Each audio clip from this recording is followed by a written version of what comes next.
우리가 잃어버린 세계라는 제목인데요. 무엇을 잃어버렸을까? 우리는 무엇을 찾아야 하는가? 또 우리가 찾은 것은 무엇인가에 대해서 같이 한번 보고자 합니다. 사실을 사실대로 아는 것 또는 진리를 진리대로 아는 것은 그렇게 쉬운 일은 아닙니다.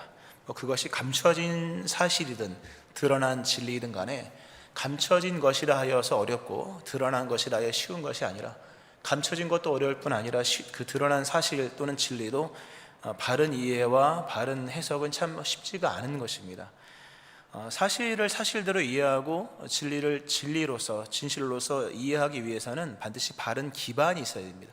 그러니까 바른 기반 위에서만 우리가 보고 있는 사실을 사실대로 또는 진리를 바른 진리로 이해할 수가 있습니다.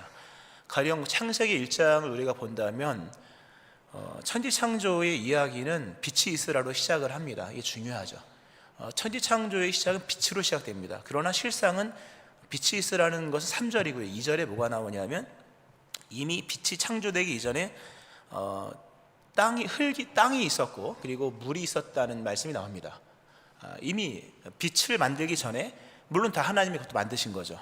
그래서 성경에 보면 이렇게 나오죠. 땅이 혼돈하고 공허하며 흑암이 깊음 위에 있고 하나님의 영은 수면에 운행하시니라. 이미 창조는 있는 겁니다.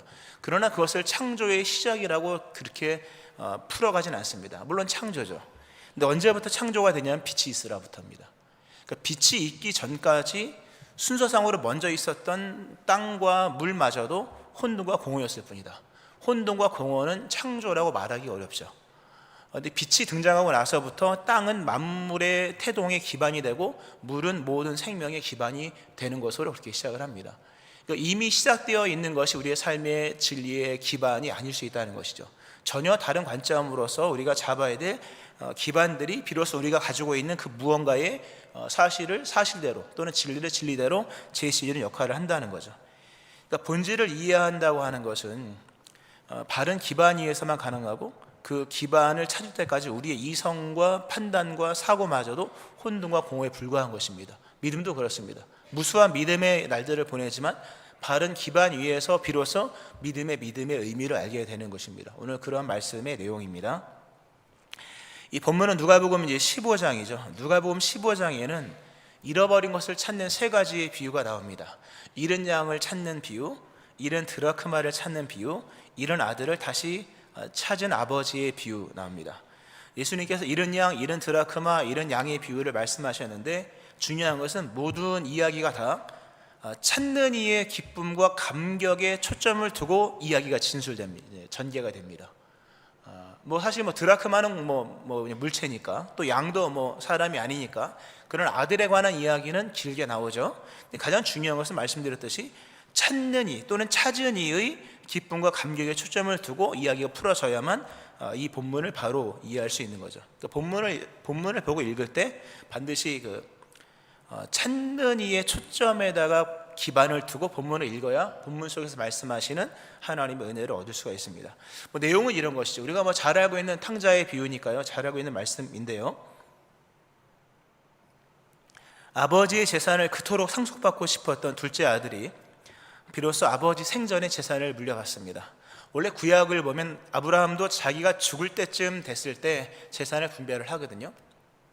본래 재산 분배 또는 상속이라고 하는 것은 아버지의 생이 다 마감되어질 때쯤에 아버지가 판단하여서 주는 거거든요. 근데 이 아들이 아버지의 재산을 물려받기를 원하죠. 어떤 방식으로 요구했는지는 알 수 없으나 아버지가 아들에게 재산을 물려줍니다.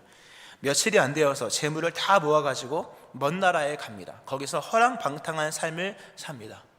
허랑방탕한 삶은 유혹의 결과가 아니라 자신의 선택이었습니다. 그러므로 그는 허랑방탕한 삶을 만족스럽게 기뻐했습니다. 그가 원하는 대로 자신이 선택한 것과 자신이 예상한 결론이 모든 게 다 들어맞았습니다. 그는 정말로 행복했고요. 자신의 세계를 무한대로 펼쳐나갔습니다. 만족스러웠죠. 그러다가 새로운 전개가 펼쳐지게 됩니다. 새로운 전개는 아이러니컬하게도 자신의 재산이 다 떨어졌을 때 일어납니다. 자신의 재산이 다 떨어지고 자신의 세계가 완전히 무너졌을 때 새로운 이야기가 시작이 됩니다. 재산을 다 소진한 그는 더 이상 다른 사람들 보기에 무가치한 존재였고 어느 누구도 그의 이웃이 친구가 되어주기를 원하지 않았습니다. 그는 자기가 보기에도 무가치한 존재였고 다른 사람들 보기에도 무가치한 존재가 되고 말았습니다. 선택할 자격이 사라졌습니다. 지금까지는 모든 걸 선택했고 결과가 자신의 원하는 선택에 준한 결과였었거든요. 근데 모든 걸 잃어버리고 자신의 세계가 무너지고 난 상황 속에서 더 이상 선택할 자격이 사라졌고 현실의 결과는 그냥 수용해야만 하는 숙명으로 다가온 겁니다. 지금까지는 자기가 원하는 걸 먹었거든요. 소고기를 먹고 뭘 먹고. 그러나 이제는 주는 대로 먹어야 됩니다. 안 주면 못 먹는 것이요 주면 먹는 것입니다. 그것이 좋은 음식이든 상한 음식이든 입으로 들어가는 모든 음식은 그저 받아들여야만 하는 숙명으로, 또 자신에게 주어진 모든 환경도 숙명으로만 다가올 뿐입니다. 향락은 끝났고 유흥도 끝났습니다. 그는 이제 종처럼 일을 해야 합니다. 근데 종처럼 일을 하려 했으나 그는 종이 아니었었거든요. 그는 부잣집 아들이었지 종이 돼본 적이 없었습니다. 그는 무능한 자가 되고 맙니다. 그의 무능함은 돼지를 치면서 돼지가 먹는 쥐엄 열매로 배를 채우고자 하되 주는 자가 없을 만큼의 최악의 상태로 자신을 몰고 나갔습니다. 그는 상상해 본 적도 없는 최악의 상황을 맞이하게 됩니다. 굶어 죽는구나. 여기 계신 어느 누구도 자기가 굶어 죽을 거라는 상상을 해본 적 없을 겁니다. 분은 없을 겁니다. 그죠? 여기서 나는 굶어 죽을지도 몰라 생각해 본 분이 있습니까? 우리는 그런 상황이 아니었잖아요. 한 번도 상상해 본 적 없는, 나는 굶어 죽을 수도 있어, 또는 나는 목이 말라서 갈증으로 결국 죽을 수 있어, 한 번도 생각 안 한 거잖아요. 이 아들이 지금까지 살면서 단 한 번도 생각해 본 적 없는, 굶어 죽는구나, 이것이 자신의 삶에 벗어날 수 없는 숙명으로 다가온 겁니다.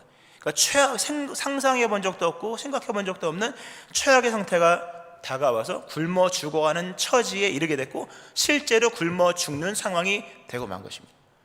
여기서 다른 세계가 열리는 겁니다. 참 하나님의 세계인데요, 하나님의 세계는 참 어려운가 봅니다. 부자가 그 세계로 들어가기는 어려운가 봅니다. 자신의 세계가 다 무너지고 나서야 상상할 수 없는 처지에 이르렀을 때 새로운 세계가 비로소 보이게 됩니다. 그 세계는 바로 아버지의 세계입니다. 자신의 세계, 철벽 같은, 종이 한 장 같았던 자기의 세계마저도 다 무너졌을 때 비로소 아버지의 세계가 보입니다. 그가 말하죠. 내 아버지의 집에는 양식이 풍족한 품꾼이 얼마나 많은가, 나는 여기서 굶어 죽는구나. 아버지의 집이 떠오릅니다. 그리고 아버지 집에는 양식이 풍족하다는 사실을 깨닫게 됩니다. 그가 인생 속에서 첫 번째 발견한 사실입니다. 우리가 사실을 사실대로 이해하는 거 굉장히 중요하다. 그러나 기반이 없으면 불가능한데 이 아들에게 새로운 사실이 드디어 생각이 납니다. 떠오르게 됩니다. 아버지의 세계와 같은 세계는 세상 어느 곳에도 없다. 자기가 허랑방탕한 삶을 살면서 무수한 선택과 무수한 곳으로 향해 나가는데 지금까지 경험했던 어떤 세계도 아버지의 세계 같은 곳은 없구나. 그러니까 아버지의 세계를 다시 발견합니다. 다시 발견이죠. 처음 발견한 것이죠.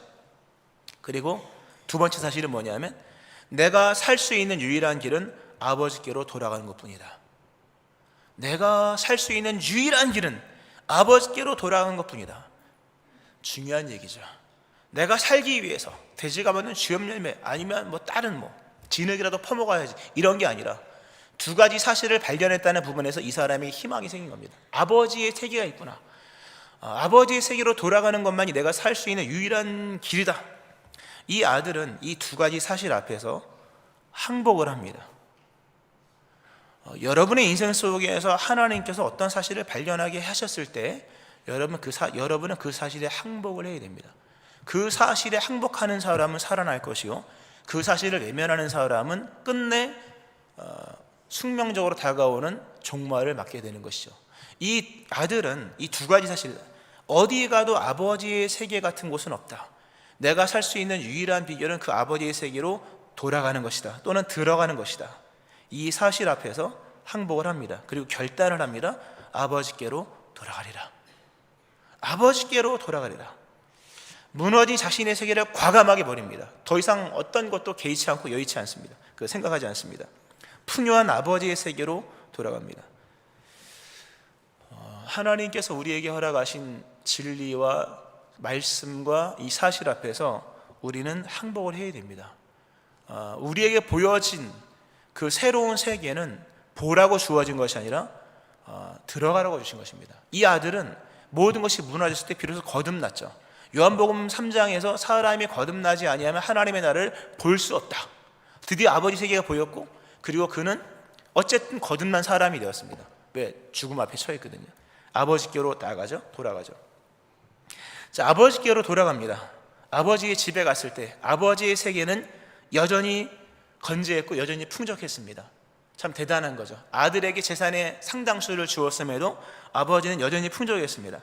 아버지의 세계가 얼마나 풍족했는지 본문은 말씀하기를 이렇게 하죠. 내 아버지의 집에는 양식이 풍족한 품꾼이 얼마나 많은가. 아버지의 풍족함은 종들의 식탁에까지 흘러 넘치는 겁니다. 보통 보면 안방은 풍족하잖아요.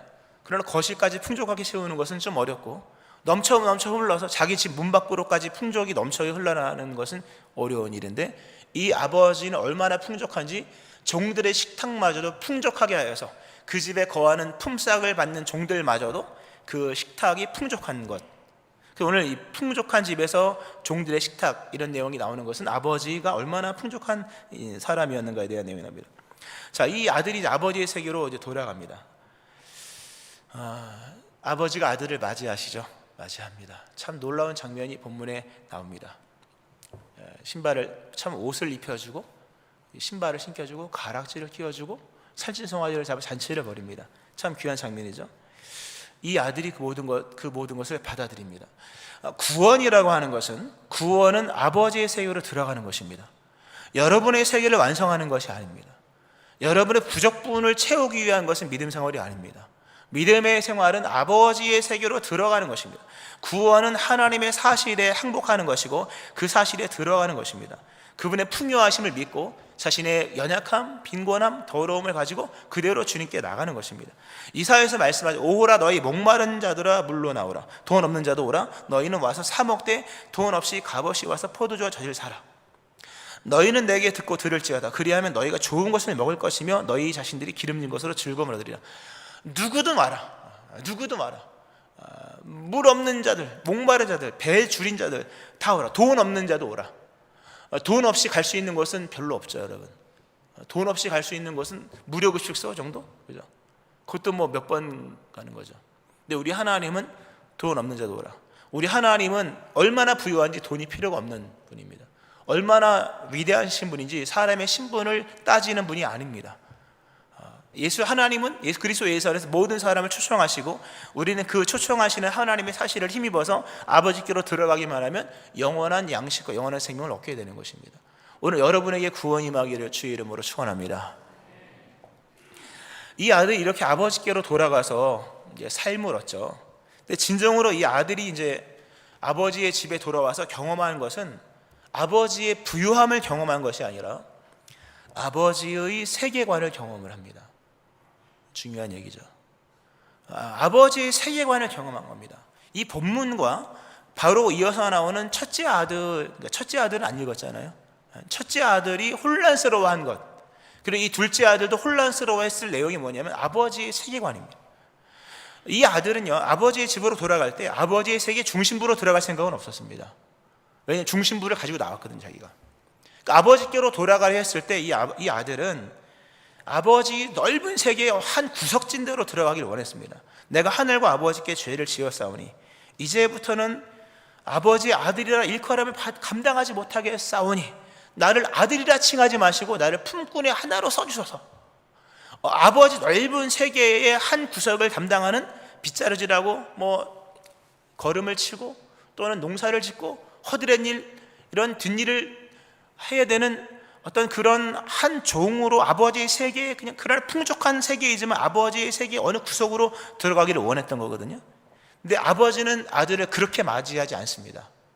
아들은 구석진 것으로 은밀하게 나를 아는 체 하지 마시고 그냥 모르는 종으로서만 받아주셔도 저는 됩니다. 저는 아들도 아니요 자격 없는 종도 될 수 없는 그런 아버지는 아들을 세계 어느 한 구석이 아니라 자신의 세계 중심으로 맞이하십니다. 아주 중요한 일. 중심부로 맞이하면서 이 아들을 즐거워합니다. 이 아들로 인하여 잔치를 베풉니다. 대단한 거죠, 여러분. 우리가 살면서 인생 잔치 몇 번 안 하잖아요. 결혼식 잔치, 그죠? 그건 우리가 얼마나 중심에 속한 일입니까? 그리고 뭐 결혼 또는 뭐 환갑잔치, 뭐 팔순, 칠순 이런 것들, 돌잔치 다 중요한 거죠. 아버지는 아들을 그렇게 맞이합니다. 이게 핵심입니다. 본문의 핵심은 아버지의 드넓은 풍요한 세계가 아니라 아버지의 세계관입니다. 아들을 이해하시는 아버지의 세계관이 어떠한가? 오늘 아들이 집으로 들어왔을 때요, 아버지는 아들에게 음식을 주는 분이 아니라 한 번도 입지 않은 새 옷을 주는 분인 것 같습니다. 집으로 돌아왔을 때 이 아들은 정말 거적대기 같은 신발이라도 있었으면 했습니다. 왜냐하면 종들은 당시에 신발을 신지 않았거든요. 이 아버지는 아들에게 한 번도 신지 않은 아주 깨끗한 새로운 신을 제공을 합니다. 그리고 반지를 끼워줍니다. 이 모든 것들은 배고프고 굶주린 아들을 먹이시고 입히시기 위한 구조 또는 구제가 아니었다는 거예요. 이건 아버지의 구조행위, 아버지의 또는 구제행위가 아니라 아버지가 아들의 정체성을 회복시키는 존재에 관한 일들이었다는 거죠. 배고프니까 빨리 와, 밥 먹어. 옷 없지 옷 입어. 신발 없지 신발 신어. 이런 얘기가 아닌 거예요. 아버지의 모든 준비는 존재를 맞을 준비라고 보시는 겁니다. 아버지는 얼마나 부유하신지 옷을 막 새 걸로, 그리고 신발을 새 신으로, 반지를 금반지, 이 얘기가 아닌 거예요. 아버지의 부유함의 초점은 존재를 맞을 준비라고 있는 넉넉한 부유함이었다. 그에게 어떠한 몰골의 상태로 가도 아버지는 그 아들을 새로운 존재로 맞이할 준비를 하고 계시는, 존재를 맞이하실 준비가 넉넉하게 되어 있는 풍요하신 분이었다는 거예요. 할렐루야. 우리가 그리스도 예수님 안으로 들어가서 하나님께로 갈 때 하나님의 부유하심을 경험하는 세계는 천지창조, 온 우주 세계 만물, 그게 뭐가 중요합니까, 여러분? 그분이 나의 존재를 풍요하게 만들 수 있는 분이어야 하는 것인데, 하나님의 부유하심, 하나님의 권능은 소유적 개념이 아니라 존재를 부요케 하시는 풍요라는 거죠. 아들이 왔을 때 아버지는 아들을 자신의 세계관 안으로 끌어들입니다. 자신의 세계로 끌어들이는 것만이 아니라, 사실 그 세계는 종들도 누리는 거잖아요. 세계 속으로 끌어들이는 것이 아니라 세계관 속으로 끌어들여서 아들을 풍요케 하는 부유한 아버지가 아니라 아들에게 정체성을 부여하시는, 양식을 주시는 것이 아니라 정체성을 주시는 것이고, 음식을 또는 옷을 주는 게 아니라 자격을 부여하셨다. 그런 아버지라는 거예요. 이 아버지의 세계관을 통해서 이 아들은 잃었다가 다시 얻게 되었으며 죽었다 살아나는 거죠. 돌아왔을 때 이미 육신은 살아난 거지만 잃어버린 자격과 정체성은 얻을 수 없는 거잖아요. 근데 아버지의 이 존재를 향한, 아들이라고 하는 존재를 향해 예비해 놓으셨던 아버지의 세계관 속 안에서 아들은 잃어버린 정체성, 아니 죽어버린 자아의 정체성을 찾게 되는 것입니다. 그러니까 아버지로 인해서 아들은 다시 살아납니다. 육신이 살아나는 게 아니라 자격과 정체성이 살아나는 거예요. 중요한 얘기입니다, 여러분. 이 세계관을 이해하고 비로소 아버지의 세계를 이해하고 아버지의 세계관을 이해할 때 비로소 잔치에 참여할 수 있는 진정한 준비가 되어지는 겁니다. 중요한 말씀이죠. 구원받으면서 가장 중요한 것은 우리 회심이 아닙니다, 여러분. 물론 회심은 언제나 중요하죠. 그러나 회심이 자격을 얻게 만드는 것은 아닙니다. 회심할 때 물론 역사가 있는 것이죠. 그마저 역사이지만 회심보다 더 중요한 것은 우리의 회심을 의미 있게 하시는 하나님의 불변하시는 사랑, 우리를 향한 불변의 관심과 초점, 그 불변하시는 사랑과 관심 속에서 우리의 정체성이 새로워지는 겁니다. 우리의 신분이 새로워지는 거죠. 결국 이 아들이 보세요. 아들이 아버지께로 돌아오려면 일단 돌아와야 되고요, 아버지의 세계를 인정해야 되고 아버지의 세계관을 인정해야 됩니다. 이것이 본문 속에서 핵심인 거죠. 근데 뒷부분에 나와 있는 첫째 아들은 아버지의 세계는 살지만 아버지의 세계관을 이해를 하지 못한 거예요. 그러니까 맨날 적자 인생 같고 맨날 손해보는 것 같고 아버지의 처사들이 마음에 들지 않는 거예요. 결국 그는, 첫째 아들은 뭘 잃어버리냐면 아버지의 세계관을 이해하지 못함으로 인해서 기반을 잃어버리고 자신을 잃어버린 거예요. 어려운 얘기죠. 첫째 아들까지는 뭐 얘기를 안 하려고 했습니다만 첫째 아들 뒤에 나오잖아요. 그 아들은 뭘 잃어버렸을까 여러분? 자신의 정체성을 잃어버린 거죠. 아버지의 세계관을 이해하지 못하면 자신도 발견하지 못하는 거예요. 사도 바울이 빌립보서에서 모든 것을 배설물로 버리고 그리스도 안에서 재발견되어진다고 하는 것은 결국 자신을 찾는 것입니다. 바른 기반 위에 있을 때 아버지의 세계관이라고 하는 기반 위에서 이 아들은 진짜 거듭나는 거예요. 그리스도 예수님 안에서 행하신 하나님의 엄청난 은혜적 세계관 안에서 부여하시는 정체성과 자격, 그것을 이해할 때 비로소 여러분은 믿음이 무엇인지, 은혜가 무엇인지, 나라는 존재가 어떤 것인지를 비로소 깨닫게 되는 거죠. 이 세계관을 발견하지 못하면 진짜 돌아온 것이 아닙니다. 교회를 아무리 많이 다녀도 이 은혜적 세계관, 하나님의 보시기에 좋았다라고 하신 그 한 줄기 찬빛으로 세상을 이해하셨던 하나님의 그 세계관을 이해하지 못하면 여러분 아직도 배는 부를지 모르지만 자신이 하나님의 자녀가 되었다는 것을 깨닫지 못한 거예요. 그 돌아온 게 아닌 겁니다. 그 사람은 아들로 돌아온 게 아니라 그냥 굶주린 거지로 돌아왔을 뿐인 거죠. 근데 아버지는 아들을 거지로 맡고 싶은 것이 아니었다는 사실입니다. 중요한 말씀이죠. 하나님의 세계관, 하나님의 그 존재에 대한 부유하심, 나를 향한 하나님의 부유하심과 그 십자가의 은혜 속에서 나에게 선언하신 이 내 아들은 잃었다가 찾았고 죽었다가 다시 찾다 말씀하시는 그 하나님의 위대한 선언 안에서 여러분은 여러분의 정체성을 발견하셔야 됩니다. 할렐루야.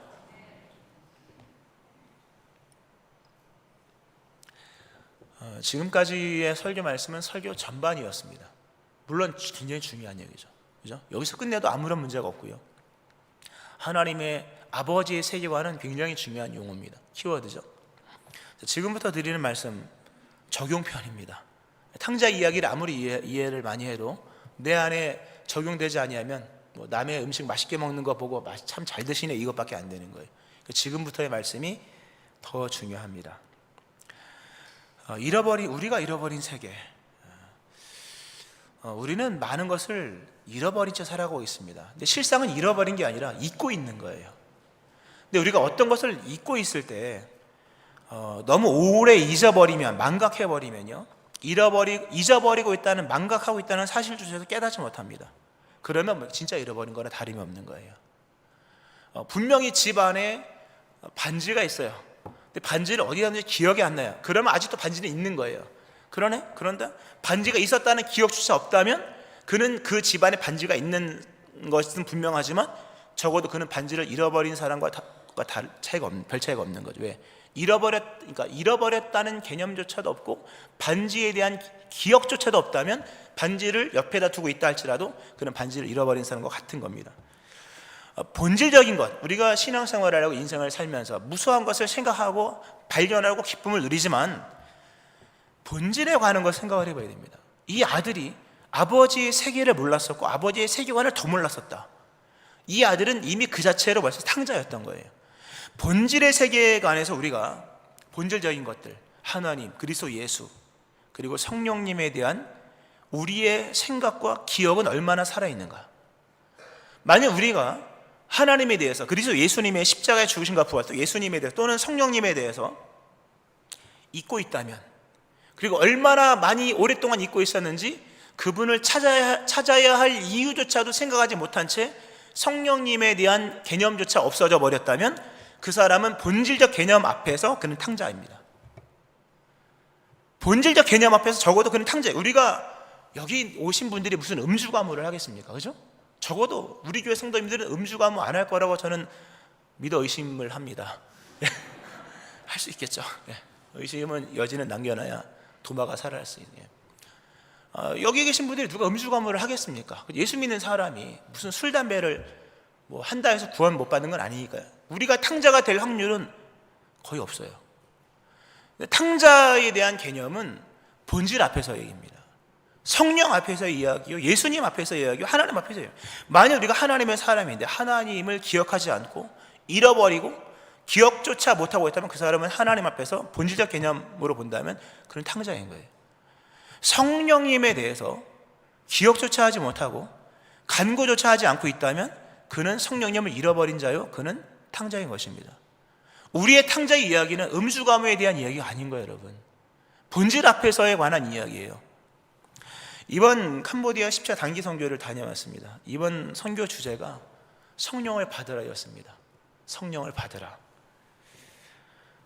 주제가 너무 어려웠어요. 성령을 받으라. 이건 우리가 할 수 있는 게 아닌 거잖아요. 캄보디아 선교를 갈 때 준비해 가는 것들이 상당합니다. 우리가 미리 5월 달에 옷을 엄청나게 보냈잖아요.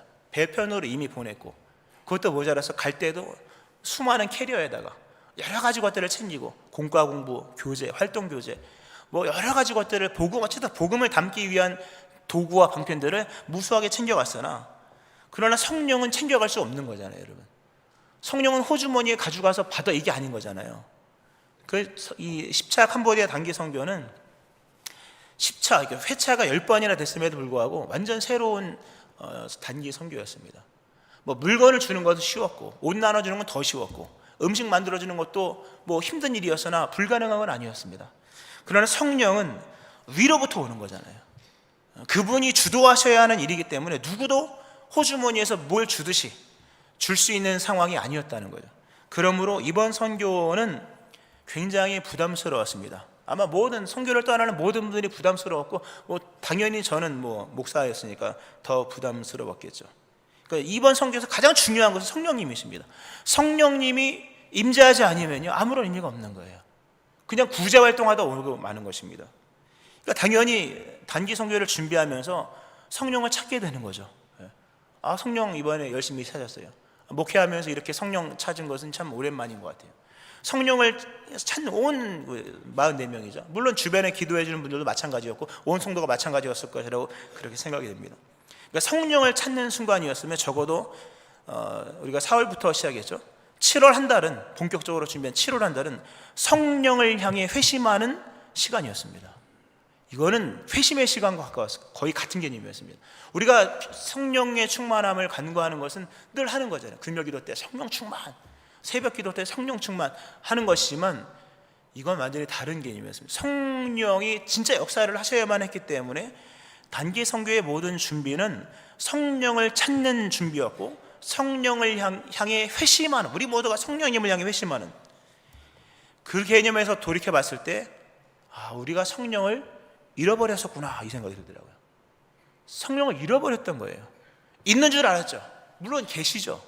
그러나 정말 성령께서 능력으로 역사하시는 그 사건을 준비하다 보니까 우리는 성령을 기억하지 않았고 성령을 잃어버렸었고, 심지어 성령을 떠났었다.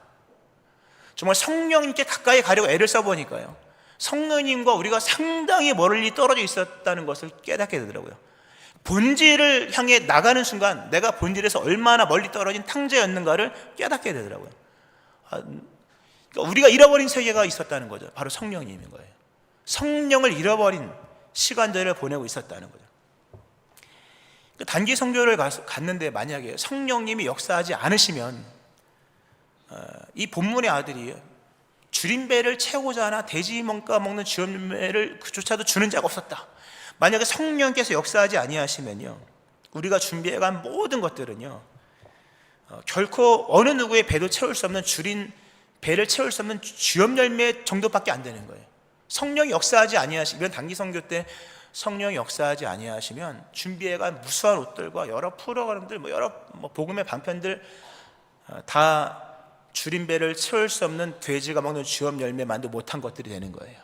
그러나 성령께서 이번 선교의 역사를 하신다면 우리가 준비해간 모든 것들은 성령 받은 그들에게 신겨줄 새로운 신발이 되고, 새로운 옷이 되고, 새로운 가락지가 되고, 우리가 준비한 모든 잔치들은 더욱 잔치를 풍요롭게 하기 위한 살찐 송아지 같은 그런 아름다운 단기 선교가 되는 것입니다.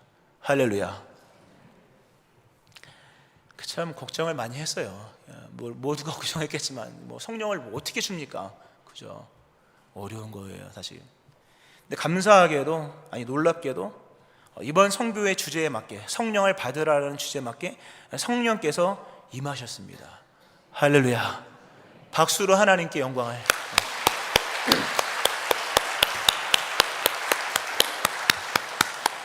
성령께서 임하셨고요, 사이드가 아니라 중심부에 임하셨습니다. 주인으로 오셨고 그곳에 왔던 모든 그 리더 아이들과 심지어 사역자들에게도 성령의 충만함이 임했고 성령의 옷을 입혀주셨고 성령의 권능을 입혀주시는 역사가 있었습니다. 원래 성령의 놀라운 임재는요, 이게 현상이 동반되거든요. 사도행전 2장을 읽어보면 성령께서 임하실 때 그들의 귀에 바람 같은 소리, 그들의 눈에 불의 헤어같이 갈라지는 것이 보였다.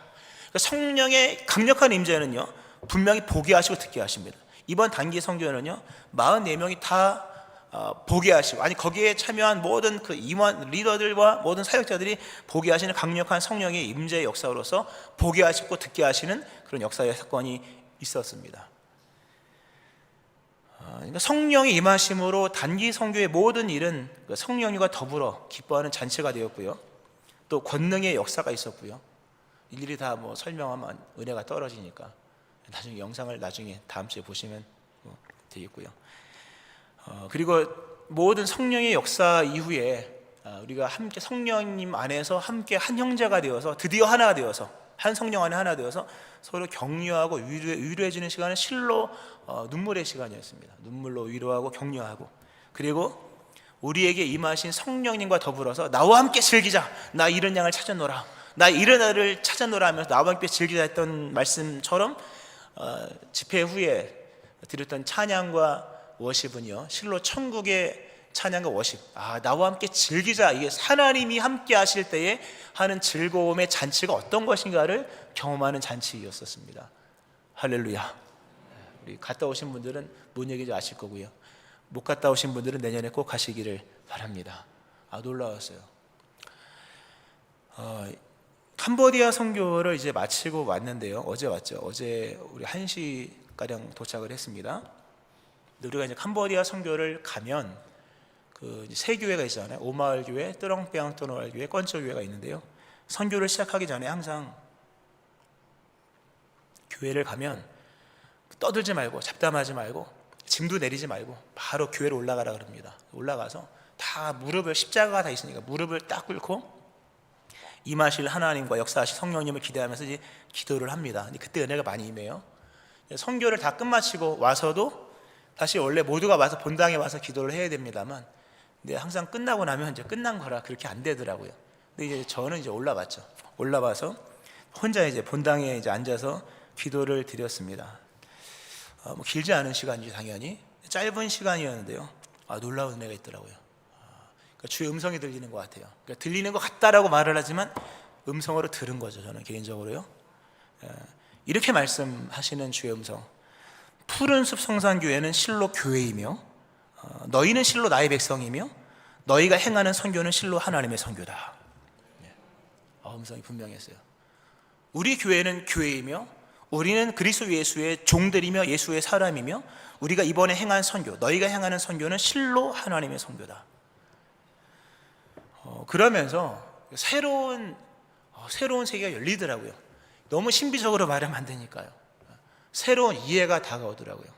캄보디아 선교, 성령의 충만함, 성령 받아라, 이것만 생각을 했었는데요, 그 말씀과 더불어서 하나님의 선교가 열리더라고요. 하나님의 선교. 캄보디아 선교는 이게 지역에 국한된 선교고 기간에 국한된 선교인데요, 기도하는데요, 하나님의 선교가 열리더라고요. 캄보디아 선교보다 더 원대한 본질적인 하나님의 선교에 대한 시각으로서 이 캄보디아 선교가 해석이 되더라고요. 제가 이제 읽어드릴게요. 적어온 대로 읽어드리니까 들어보세요. 이번 선교가 우리 보기에는 캄보디아 선교였고, 캄보디아 아이들이 성령을 받는 것에 초점을 두는 선교였으나 보다 큰 하나님의 세계를 위한 하나님의 선교로서 이번 선교를 본다면, 이번 10차 선교를 통해 하나님께서 행하신 하나님의 선교의 대상은 바로 우리였고 푸른숲 성산교회였다. 이번 캄보디아 선교를 통해 하나님이 찾으시고 끌어안으시고 입을 맞추시고 기뻐하신 대상은 캄보디아 현지인들이 아니라 바로 우리 교회였다. 이 내 아들은 죽었다가 다시 살아났으며 내가 잃었다가 다시 얻었노라고 하신 그 아들은 캄보디아가 아니라 바로 우리였다. 하나님은 이번 선교를 통해 우리를 찾으셨다. 잃어버린 우리를 찾으셨다. 더 읽어드릴게요. 성령은 살아계셨고 성령은 약속하신 대로 이루시는 분임을 알게 하셨다. 구하는 자에게 성령을 주시지 않겠느냐 하신 말씀은 진리였으며 그 말씀을 믿고 따르는 자에게 언제나 현실이었음을 알게 하셨다. 이러한 성령께서 일하심을 보면서, 그리고 약속대로 성령을 우리에게 보내신 예수님을 보면서, 또한 우리를 캄보디아까지 보내시면서까지 일하시는 하나님을 보면서 실로 우리 교회가 교회였으며 우리가 행하는 선교가 진정 선교였으며 우리가 진실로 그리스도 예수의 종이었음을 알게 되었다. 반복적이지만 본문의 아들이 아버지의 세계관 안에서 자기 자신을 다시 찾았듯이 우리 역시 하나님의 세계 안에서 우리 자신을 다시 찾았다. 하나님은 이번 선교를 통해 하나님 안에서 우리가 누구인지를 알게 하셨다.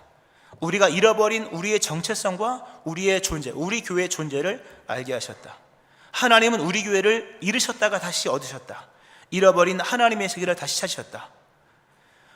결론적으로 한 번 더 있는 내용인데요, 하나님께서 제일 좋은 옷을 내어다가 입히시고 손에 가락지를 끼우고 발에 신을 신겨주신 이 아들은 캄보디아가 아니라 바로 우리와 우리 푸른 수송산 교회였다.